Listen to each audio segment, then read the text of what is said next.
Hey, what's going on, world? How you guys doing? You're watching MadameNoire.com. I'm Robert Ri'chard. I love you guys.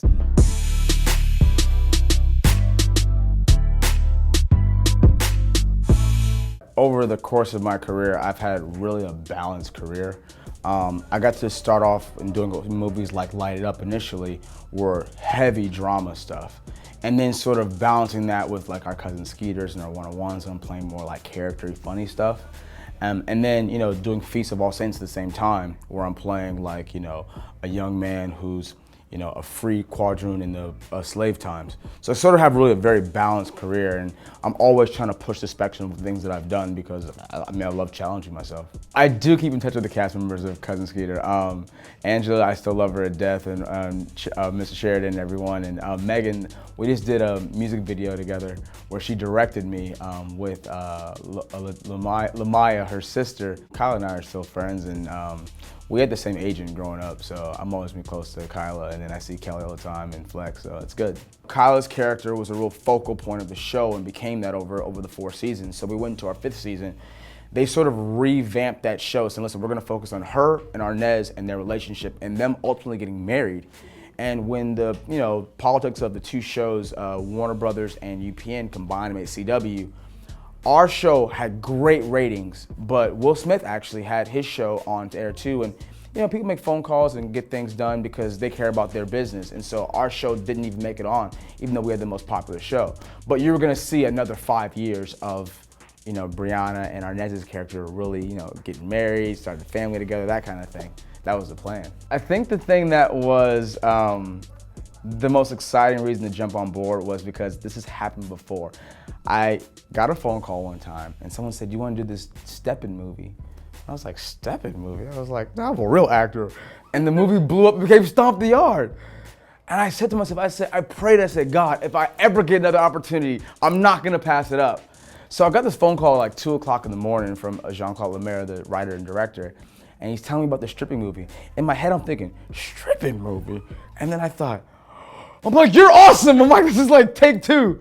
So I was like, yes, I'm doing it. And then it turned out to be this monster film, and I'm so happy that I got to ride this wave and surf this movie as my character, Michael. I get the whole thing. I get Arnez, I get my Cousin Skeeter, I get Coach Carter. My fans sort of know all my characters, so that's kind of cool that they kind of rush up to me, and I'm a very open kind of guy, so I sort of always receive everyone with open arms. And I love just taking pictures of people and autographs and kind of hugging everybody. People feel very close to me, I think, because I've been in front of them for a long time on television, so that's a good feeling. My fans are awesome and pretty crazy. I've got some wild ones. One, I had a girl who made like a 8-foot poster of my face, of which I got this huge Sharpie and signed it for her, put my telephone number on there, so that she can call me whenever she wants. And then I've had mobs in France where people have come up to me and literally picked me up and threw me in the sky. Everyone was like carrying me. So that's been a pretty cool one. And then I have another story that happened in Vegas where 30 kids from Connecticut just rushed me and tackled me. And then they're like, watch this. And they started saying all the lines of the film of Coach Carter. They knew every single word. Every single day we say, let's go watch Coach Carter! And they know all the words, so that's really cool. That's the 3 awesome experiences I've had for fans. I think just in general, entertainment, I love entertaining people. And I grew up in a household where there's a lot of education. So I sort of think of entertainment and also informing people and educating people is important. Yeah, acting's been sort of the thing that's most important to me, but I'm getting into more education for health and stuff too now because I'm creating this company, Highway Fit, and I'm gonna change the way that America and the world use health, fitness, and nutrition. You know what? I was thinking about it, and I want to redo The Bodyguard with me and Ariana Grande. So I know you're out there somewhere, babe, and I think we should do it together. It'd be fantastic. As long as I get to run, carry a gun, and carry her on my shoulder, that's all that matters. This fall, I have The Man in 3B. It's a Carl Weber best-selling book they're turning into a film. and I starred in it with Lamont Rucker, and it's a thriller, and I get to play killer, and that's awesome, fun. And then I also have Bolden coming up, which is about Buddy Bolden, who invented modern day jazz music. So there's one guy who invented basically all of pop music, and that's this guy named Buddy Bolden.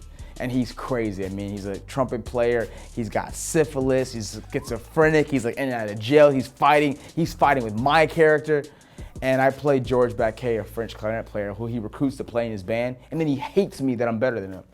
So it's a huge biopic, and Dan Pritzker's writing and directing that, and I'm very proud to be part of that movie, and just finished wrapping that right now.